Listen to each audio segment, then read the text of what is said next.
बेगम अख्तर साहिबा जो थी उनकी गज़ल है, ए मोहब्बत तेरे अंजाम पे रोना आया। और उसमें आगे आता है, यूं तो हर शाम उम्मीदों में गुजर जाती थी, क्या हुआ आज ये किस बात पे रोना आया। ये आकाशवाणी है।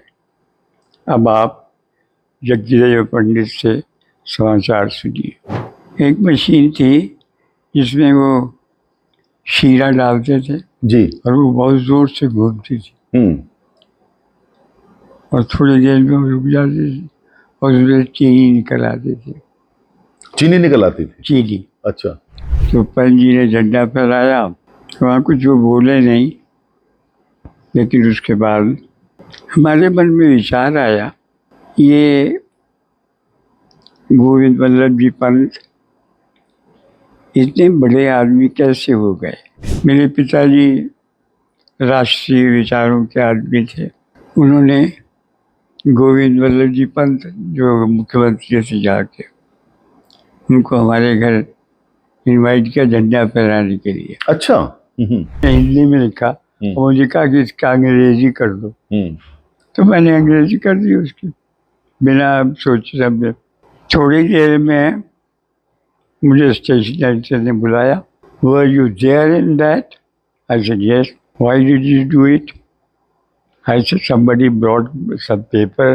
He wanted me to translate it from Hindi to English. I translated it. So, no. He stood up.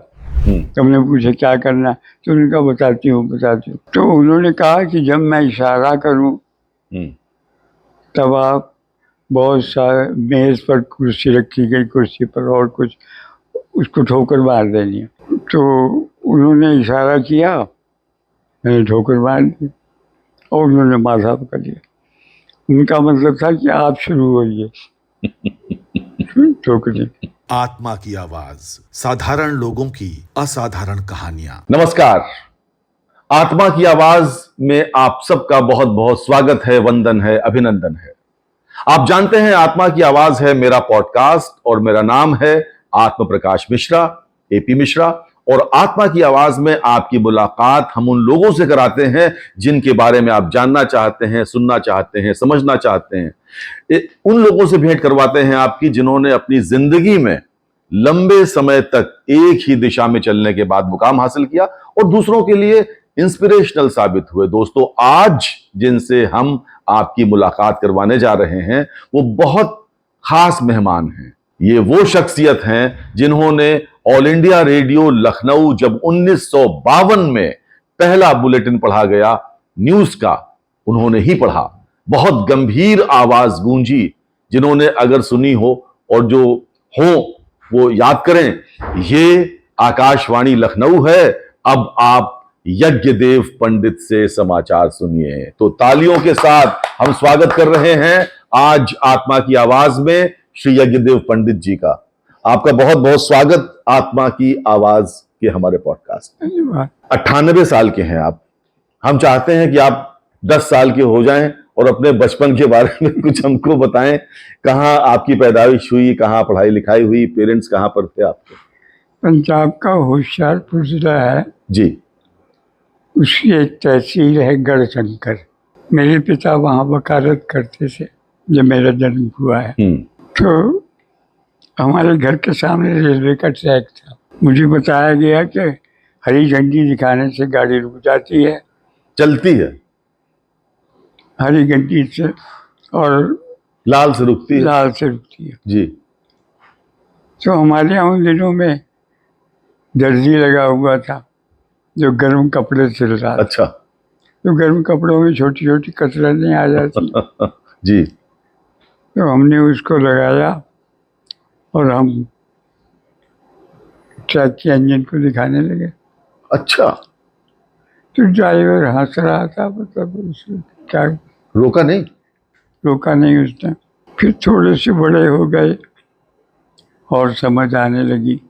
मेरे पिताजी जब 6 साल का था मैं, तो जरवल रोड की शुगर मिल में मैनेजर के पद पर उनकी ड्यूटी हुई।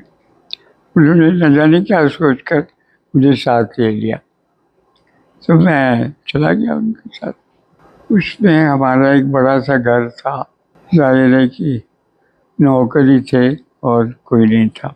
मैं शुगर फैक्ट्री में अंदर भी चला जाता था और वहाँ देखता था मशीनों को। एक मशीन थी जिसमें वो शीरा डालते थे जी। और वो बहुत ज़ोर से घूमती थी हम्म। और थोड़ी देर में वो रुक जाती थी और उसमें चीनी निकल आती थी। चीनी निकल आती थी? चीनी। अच्छा। तो मैं सोचने लगा कि ये कैसे हो जाता है। मैंने पिताजी से पूछा, उन्होंने बताया किसी टेक्निकल भाषा में कि कुछ ऐसा हो जाए। मेरी समझ में नहीं आया। बहरहाल फिर मैंने पूरी शुगर फैक्ट्री देखी।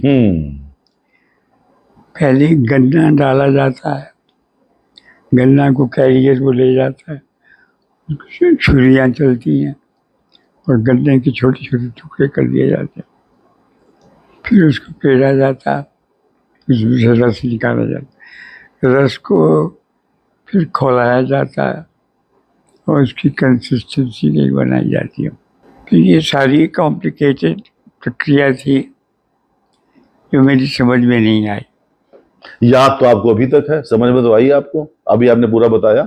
थोड़ी सी बात समझ में आई। अच्छा, हमें ये बताइए, जब हिंदुस्तान आजाद हुआ तो आप 20 साल के थे।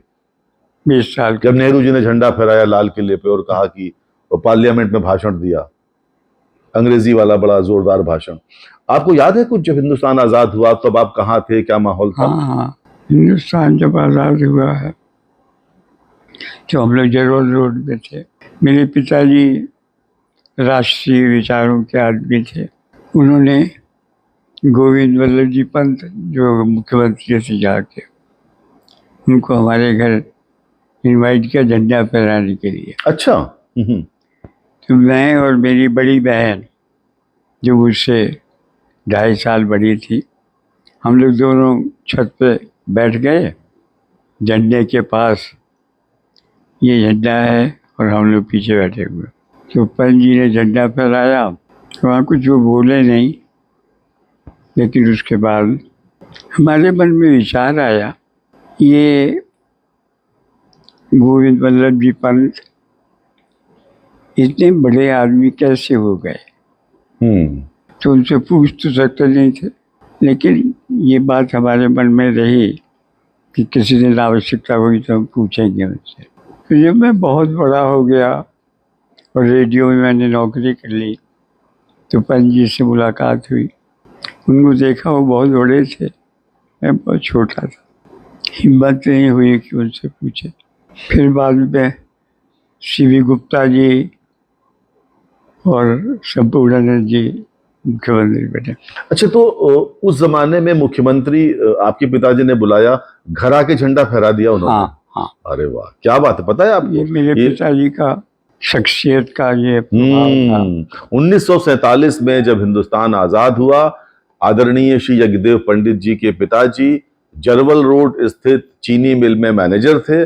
उन्होंने विनम्रता के साथ उत्तर प्रदेश के मुख्यमंत्री स्वर्गीय गोविंद वल्लभ पंत जी को बुलाया, घर आए, झंडा फहराया उन्होंने। ये वाकया आपने हमसे शेयर किया। अच्छा, आप बाद में ऑल इंडिया रेडियो में आ गए, तो क्या ये बोलने का शौक आपको बचपन से था या ग्रेजुएशन करने के बाद या पढ़ाई करने के बाद नौकरी ढूंढ रहे थे? जब मैं लखनऊ यूनिवर्सिटी में पढ़ता था, हाँ, तब मुझे शौक था। मैं ये नकल किया करता था। नकल किया करता था? ये जो न्यूज पढ़ते हैं ना। अच्छा, उनकी नकल। हाँ। मुझे लगा एग्जाम में नकल किया करता। देवकी नंदन पांडे और डबेलो वगैरह बोलते जी, तो मैं उनकी नकल करने की कोशिश करता था। हाँ। तो नकल करते करते तो लड़के कहने लगे कि यार तुम वैसे ही बोलते हो जैसे ये। कैसे बोलते थे आप? कैसे समाचार? 1952 में ऑल इंडिया रेडियो से पहला हिंदी बुलेटिन जो ब्रॉडकास्ट हुआ। जी पांडे उस समय हिंदी की न्यूज पढ़ा करते थे। मैं उनको फॉलो करता था। वो जैसे बोलते थे वैसे मैं बोलने की। कैसे बोलते थे वो? मतलब उनकी आवाज़ बहुत गंभीर थी और उच्चारण बहुत ही शुद्ध था। हर अक्षर का उच्चारण वो शुद्ध करते थे। ये मैंने जान लिया ये इस अभ्यास में कि उनका उच्चारण बहुत सुंदर है, तो मैं उनको उनकी नकल करने की कोशिश करता था। कहाँ तक सफल होता था मुझे नहीं मालूम है। जितने लोग ये पॉडकास्ट देख रहे हैं वो ये सोच रहे हैं कि काश एक बार आप वैसे पढ़ के सुनाएं जैसे आप पढ़ते थे, कुछ एक आध लाइंस, मतलब सब जानना चाहते हैं, सुनना चाहते हैं। सुनिए। न्यूज़ तो लिख के पढ़ी जाती है, तो लिहाजा ऐसे ज़बानी तो कुछ कहना तो पड़ा। अपना नाम तो यूं ही ले सकते हैं ना, हाँ। वो वैसे उसी स्टाइल अंदाज में। ये आकाशवाणी है। अब आप जगदेव पंडित से समाचार सुनिए। अब आप 98 वर्षीय यज्ञदेव पंडित से समाचार सुनिए। मैंने बात जोड़ दी आपकी अनुमति से। अच्छा, उस जमाने में मेलविल डिमेलो, अशोक वाजपेयी, देवकी नंदन पांडे, आप मिले इन लोगों से कभी कि हाँ नहीं? हाँ, ये मित्र थे। आप यहाँ थे, वो दिल्ली में थे। हाँ, लेकिन हम लोग जाते थे, दिल्ली जाते थे। पहला जो रनिंग कमेंटेटर्स कोर्स हुआ उसका मैं सदस्य था, तो मुझे भी भेजा गया। तो मैंने फिर डिमेलो को नज़दीक से देखा, देवकी नंदन पांडे जी को। देवकी नंदन पांडे जी को इन सब बातों से कोई दिलचस्पी नहीं थी, लेकिन डिमेलो को थी। डिमेलो फिर ट्रेनर बन गया, लोगों को बताने लगा कैसे बोलना चाहिए क्या है, लेकिन वो अंग्रेजी का आदमी था, लिहाजा उसको हिंदी का तो ज्ञान नहीं था। जैसे मैंने कहा कि आकाश में बादल रुई की तरह फैले हुए हैं, जैसे वो कमेंट्री में। हाँ, तो वो जैसे हमारे यहाँ वो सर्दियों के मौसम में वो रुई की धुनाई होती है। रुई की धुनाई होती है ना, हाँ हाँ हाँ। तो उड़ता है। तो वैसे मैंने कहा कि आकाश में ऐसा, तो उसकी समझ में नहीं आया कि ये क्या कह रहा। ऐसे ही और भी बातें थी। अच्छा, मैंने सुना कि जब इंदिरा गांधी जी का देहांत हुआ 1984 में, तो आपको सीधे कहा गया कि दिल्ली जाना है और आपको भेज दिया गया, और आपको पता नहीं था क्यों जाना है, और जब दिल्ली पहुंचे तो कहा गया। ये मालूम था कि इंदिरा जी को गोली लगी है, लेकिन और इससे ज्यादा नहीं बताया तो गया। क्या वाकया हुआ था आपके साथ? मैं जब 1:30 या 2 बजे अपने न्यूज रूम में गया, लखनऊ में। तो उन्होंने बताया कि इंदिरा जी का ऐसी डेथ हो गई है और हमें जाना है। बल्कि हमें 6 बजे बताया गया कि हमें दिल्ली जाना है। मैं घबरा गया कि मैं अकेला जाऊंगा, कैसे जाऊंगा। तो उस दिन वैसे तो 7:30 बजे मेरी छुट्टी होती थी, लेकिन मैं घर चला गया जल्दी। मैंने बताया कि मुझे दिल्ली जाना है। घर में भी सब लोग घबरा गए कि ऐसे वक्त में दिल्ली क्यों जा रहे हैं। हाँ, पूरे देश में कोहराम मचा हुआ था। हालत ये थी कि जब हम 9 बजे लखनऊ के स्टेशन पहुंचे, साए साए करता, एक भी व्यक्ति वहाँ पर नहीं है। मुझे 2nd क्लास के डिब्बे में बिठा दिया गया, और डिब्बे में भी मैं अकेला आदमी। अच्छा, पूरी ट्रेन खाली, डिब्बा खाली। अच्छा। मैं डरा थोड़ा सा कि ये अकेले मुझे सफ़र करना पड़ेगा। खैर, इटावा स्टेशन के पास एक और सज्जन आए उस डिब्बे में। इटावा तक कोई नहीं आया, और स्टेशनों पर भी ऐसा था, हर जगह सन्नाटा, जहाँ ट्रेन रुकती थी सन्नाटा। न वो बेचने वाले, कुछ चाय बेचने वाला भी कुछ कोई नहीं है, सन्नाटा। और इटावा स्टेशन पर एक सज्जन आए, लेकिन वो भी एक आध स्टेशन के बाद वो भी उतर गए। तो मैं दिल्ली अकेला पहुंचा। जब बाहर निकला तो मैंने पता किया कि कैसे जाना है ऑल इंडिया रेडियो। तो उन्होंने कहा कि एक सरदार जी राजी हुए कि हम आपको ऑल इंडिया रेडियो ले चलते। मैंने कहा ठीक है, आप ले चलो। तो वहाँ जैसे ही मैं पहुँचा तो डायरेक्टर जनरल जो थे हमारे, वो गेट पर ही खड़े हैं। ओहो। तो जैसे ही मैं वहाँ पहुँचा, अभी उन्होंने मुझे देखा ही था, उन्होंने कहा इसको ले चलो 3 मूर्ति भवन, इसको ले चलो ले चलो। मैं अंदर भी नहीं जा पाया, 1 मिनट की बात नहीं कर पाया, लेकिन उन्होंने कहा 3 मूर्ति भवन ले। मुझे 3 मूर्ति भवन अंदर प्रवेश करने में लगभग 1 घंटे का समय लगा। सब चेकिंग होती है। उसके बाद मुझे वहाँ बिठा दिया गया।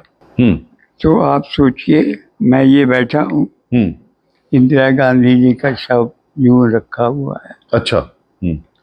और ये पोर्टिको है, इधर पोर्टिको है उसका 3 नीचे ऊपर।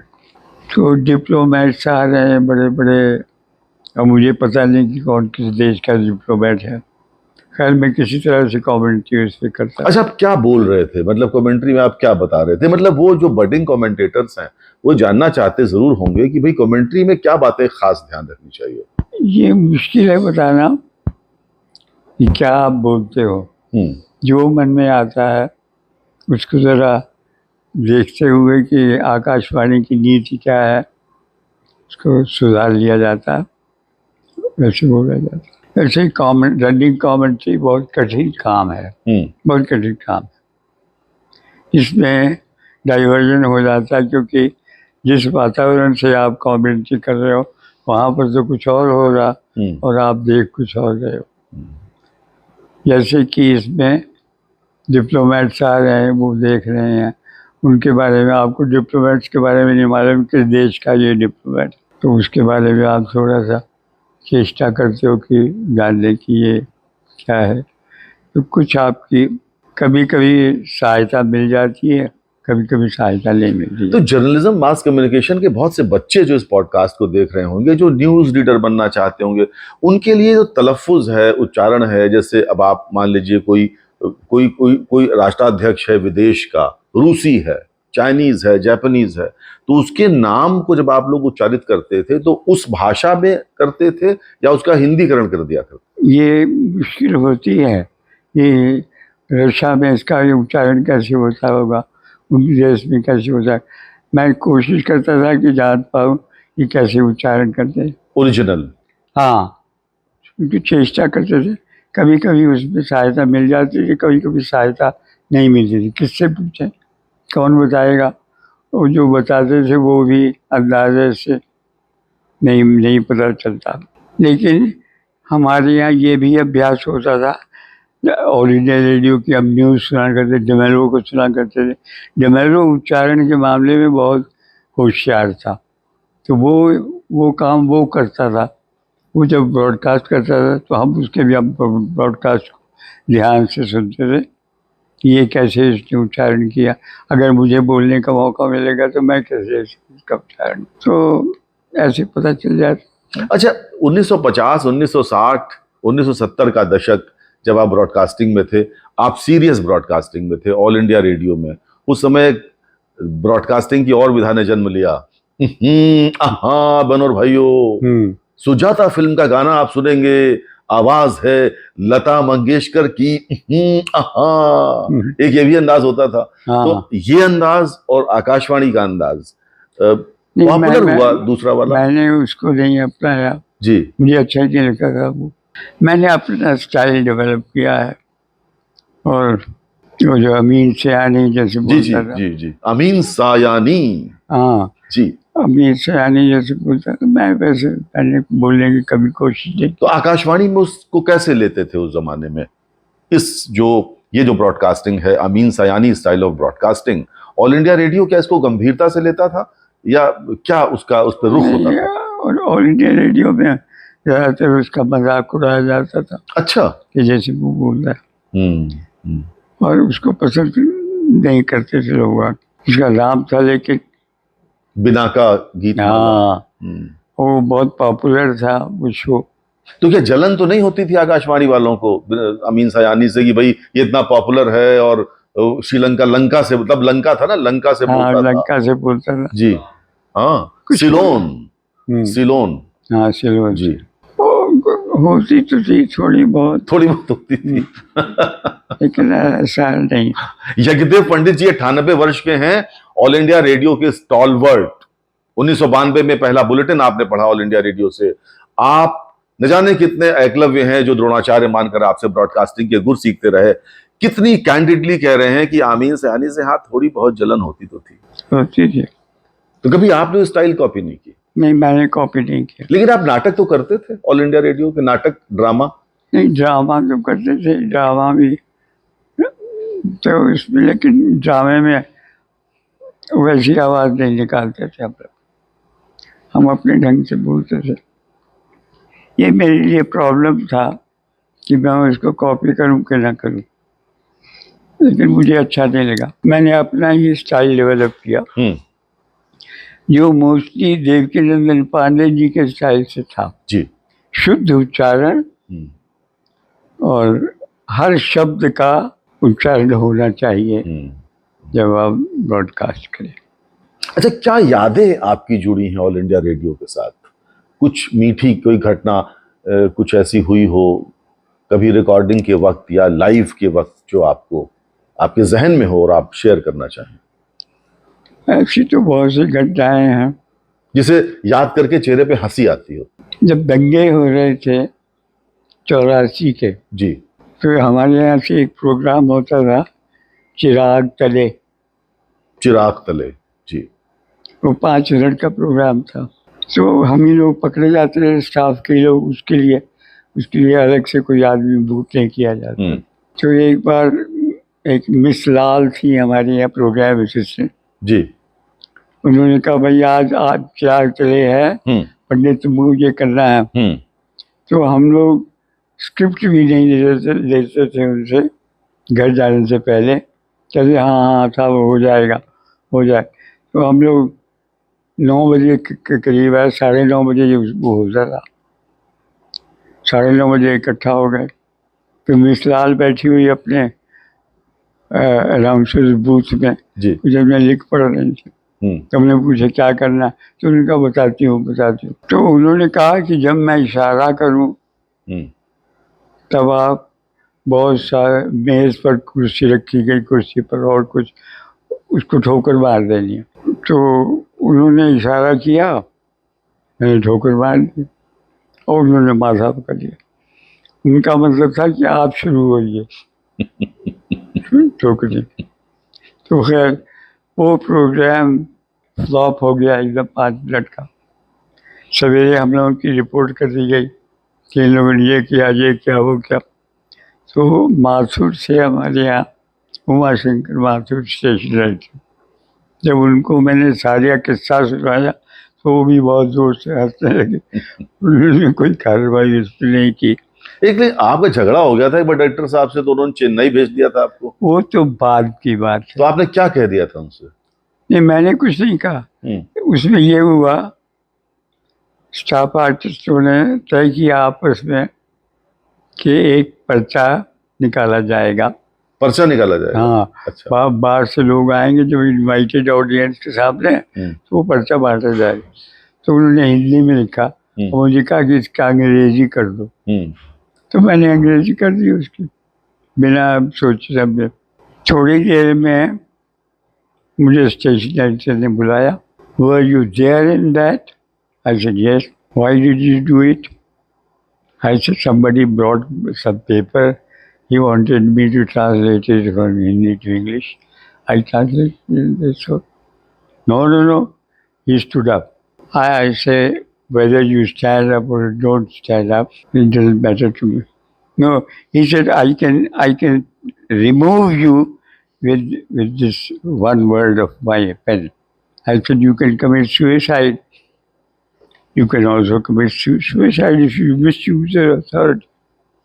He stood up. सीधे चुनौती दे दी station director? He stood up. अच्छा। And he shouted at me. I said I refuse to listen to you if you do not listen to me. And I walked out of the room. After that, he gave me a small order that you are transferred to Madras. First, I thought I would resign from All India Radio. Why bother about it? But later on, the ego within me did not allow me. I said I will go there and then resign. So I went there. But when I went there and reported, the station editor was the same person who had appointed me in All India Radio. Okay. S.N. Murthy. Ji. Mr. Murthy said, "Oh, how are you, Pandit?" मैंने कहा sir ऐसे हुआ, Nandi, mister Nandi और station actor, he has done this. Oh, go forget about him. I will give you 1 hour of duty. The rest of the time you are free. You can go anywhere. Go to Anjuna beach and enjoy. Yes. And you can even participate in this film dubbing of films, which was very financially advantageous thing. So when I got his permission, then I started doing. So you dubbing. enjoyed your tenure at Madras. हैं? You enjoyed your tenure at Madras. हाँ, अच्छा. तो वहाँ चले गए, तो उसमें थोड़ा सा मौका मिलता था, थोड़ी सी फ्रीडम थी. लेकिन हमें ये भी पता चला पंडित जी, एक वक्त ऐसा आया जब आपको भी बता दूं, एक वक्त ऐसा भी आया जब श्री यज्ञदेव पंडित जी ने कार का गैराज खोला था. वो मेरे वो भी है. वो कब हुआ था? वो मेरी जब ट्रांसफ़र कर दी इन्होंने मद्रास, तो मैं मद्रास से ट्रांसफ़र हुई मेरी दिल्ली. अच्छा. दिल्ली में एक तरफ डेमेलो का था और एक तरफ मैं था हिंदी का. तो मैं देखता था कि हिंदी को महत्व नहीं दिया जा रहा और डेमेलो की बहुत बार डंका था. तो मैं कुछ दिन तो उसको टॉलरेट किया, लेकिन फिर मुझे चला नहीं मुझसे. वो छोटी छोटी बात पे नॉन हिंदी आदमी है, वो छोटी छोटी बात पे मेरे देसाई साहब जो DNS से उसका दुख निकालने लगे, ये करने लगे. और मैं बहुत लाडला था अपने रेडियो का. मैंने कहा ये ठीक नहीं है और मैंने छोड़ दिया नौकरी छोड़ दी. नौकरी छोड़ दी. रिजाइन. जब मैं रेजिग्नेशन लेटर लेके डेमेलो के पास गया तो डेमेलो ने I have used the word I have decided to quit All India Radio. तो don't write quit, leave. I say आज करेक्टेड. तो मैंने छोड़ दिया. तो जब छोड़ा तो शायद कुछ 1,000 रुपया या 20 रुपया आपकी तक के पीरियड का. कब की बात है? 1957. 1957, 65 साल पहले. और करूँगा क्या? तो मेरा छोटा भाई जो था वो इंजीनियर था. उसने कई बार मुझसे कहा कि भैया हम लोग वर्कशॉप खोलेंगे. तो मेरे मन में वही था कि वर्कशॉप खोलेंगे. तो मैं आ गया. कहाँ? लखनऊ को आ गया नौकरी छोड़ के. मेरे पास 1,000 रुपया है. तो वो 1,000 रुपया तो मैंने छोटे भाई को ले लिया क्योंकि उसकी ट्रांसफ़र हो गई थी. तो वो रुकवाने के लिए उसने कहा. मेरे पास कुछ पैसे और थे, शायद 47 या ऐसे 50 रुपये के करीब. तो मैं निकला, देख ली कोई जगह हो. तो एक जगह मिली, पता चला उसका किराया 40 रुपया है महीना. मैंने 40 रुपये उसको लिए, ले ली. और वहाँ कुछ नहीं है, मैदान है कच्चा. सोचा अब क्या करें, और कोई गाड़ी काम भी नहीं है करने को. लेकिन धीरे से जैसे पता चला मेरे दोस्तों को कि पंडित ने एक वर्कशॉप खोला, तो जो दोस्त थे वो अपनी गाड़ियाँ लेके आने लगे. बहुत उतार चढ़ाव रहे श्री यज्ञदेव पंडित के जीवन में, जाने माने न्यूज रीडर से लेकर कार वर्कशॉप तक. आपकी जिंदगी ने काफी उतार चढ़ाव देखे. अच्छा, FM चैनल आजकल के सुनते हैं आप? कभी मौका लगता है? मतलब जैसे बोलते हैं आजकल के RJs, कैसा लगता है आपको? बहुत जल्दी जल्दी बोलते हैं और हिंदी अंग्रेजी मिला देते हैं सब एक ही में गड्ढ-मड्ढ. तो कैसा लगता है? नहीं, ठीक ही है. अच्छा. लेकिन बहुत से शब्द उसमें अवॉइड किए जा सकते हैं, हिंदी में बोला जा सकता. वो नहीं बोलते हैं तो मुझे खराब लगता है. स्लैंग्स बहुत है, मतलब वो. हाँ, बहुत ज्यादा. मुझे ऐसी भाषा बोलने का कभी अवसर नहीं मिला. अच्छा, अवसर मिले तो बोल सकते हैं? हाँ, बोल तो सकता ही लेकिन बोलूँगा नहीं. मुझे हिंदी पर गर्व है अपने. क्या बात. हिंदी चूँकि न्यूज़ में रहा हूँ, इसलिए ट्रांसलेशन मैं तुरंत कर लेता हूँ अपने मन में अंग्रेजी के शब्दों को अवॉइड करने के लिए. तो ऐसे ही जीवन चलता रहा है. एक बहुत दिलचस्प किस्सा है श्री यज्ञदेव पंडित जी का बेगम अख्तर के साथ। हम चाहते हैं वो किस्सा आप शेयर करें हमारे दर्शकों से। बेगम अख्तर साहिबा जो थी, उनकी गज़ल है, ए मोहब्बत तेरे अंजाम पे रोना आया, और उसमें आगे आता है, यूं तो हर शाम उम्मीदों में गुजर जाती थी, क्या हुआ आज, ये किस बात पे रोना आया। क्या तो बात? मैंने उस समय रेड्डी साहब थे गवर्नर, जाने वाले और आने वाले भी रेड्डी थे। अच्छा। तो मैंने पूछा अनाउंसमेंट करते करते, बेगम साहिबा ये क्या हुआ था उस दिन, यानी ये बाद में बताऊंगी तुमको। मैंने कहा अजीब है, यूँ तो उम्मीदों में गुजर जाती थी, क्या हुआ आज, ये किस बात पे रोना आया। तो बेगम साहिबा से हम थोड़ा बहुत मजाक कर लेते थे। हमने उनसे उनका टेप रिकॉर्डर मांग लिया था, और टेप रिकॉर्डर की एक की उसमें से निकल गई थी। तो मैंने कहा ये ऐसा हो गया, कहा कोई बात नहीं। तो बेगम साहिबा से थोड़ा बहुत मजाक कर लेते थे। तो मैंने फिर पूछा एक दिन कि क्या हुआ था, चलिए ये हुआ क्या था ये नहीं मैं बता सकती। जब बेगम अख्तर की डेथ हुई है तब भी मैं उनके घर पे मौजूद था जब उनकी लाश लाई गई। मुझे बताया गया जो ड्राइवर लाया था, दिल्ली के एयरपोर्ट पे कोई गाड़ी नहीं मिल रही थी उनको जो लखनऊ ले जाए उनकी लाश को। तो एक सरदार था, वो भक्त था बेगम अख्तर का, मुझे कहा जी मैं चल रहा। तो उसमें तो सरदार को हमने अप्रिशिएट किया कि इसके स्पिरिट ये बहुत। मैंने उससे बात भी की, मैंने कहा की गाल है जी, किस तरह राजी हो गए। क्या जी बेगम अख्तर का मामला था, क्यों ना मैं ले आया। जब वो लाई गई उसकी लाश, तो बेगम अख्तर के घर में बहुत सी चिड़ियाँ पली हुई थी। चिड़ियों ने वो शोर मचाया है कि सारा घर उनका, कि चिड़ियों में ऐसा कुछ है चिड़ियों में। तो उन्होंने बेगम अख्तर की जब लाश को देखा, चिड़ियों से अच्छा, एक किस्सा और याद आता है बेगम अख्तर का। वो नए नए लोग जो हर शब्द में नुक्ता लगा देते हैं, तो रिकॉर्डिंग के लिए आई थी, तो उसमें कोई साहब थे बहुत उत्साहित थे, उन्होंने कहा बेगम, गा में नुक्ता लगा दिया। बोली बेटा मुझे बेगम न कहो, मैं बहुत गम ज़दा हूँ, मैं बेगम ही ठीक रहूं। जी जी जी, हर चीज में नुक्ता। बहुत शौक था कि जो पंडित जी करें। तो क्या बोले वो, बेगम, उन्होंने बेगम कह दिया। तो उन्होंने कहा बेटा मैं बहुत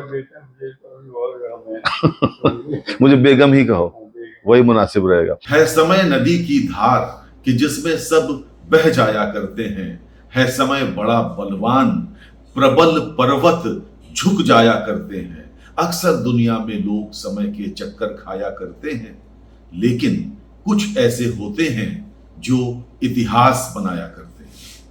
ब्रॉडकास्टिंग में इतिहास रचने वाले, ब्रॉडकास्टिंग के लिविंग लेजेंड, ब्रॉडकास्टिंग के स्टॉलवर्ड, ऑल इंडिया रेडियो के बेताज बादशाह 98 वर्षीय श्री यज्ञदेव पंडित से आपको बातचीत कैसी लगी हमें बताना मत भूलिएगा।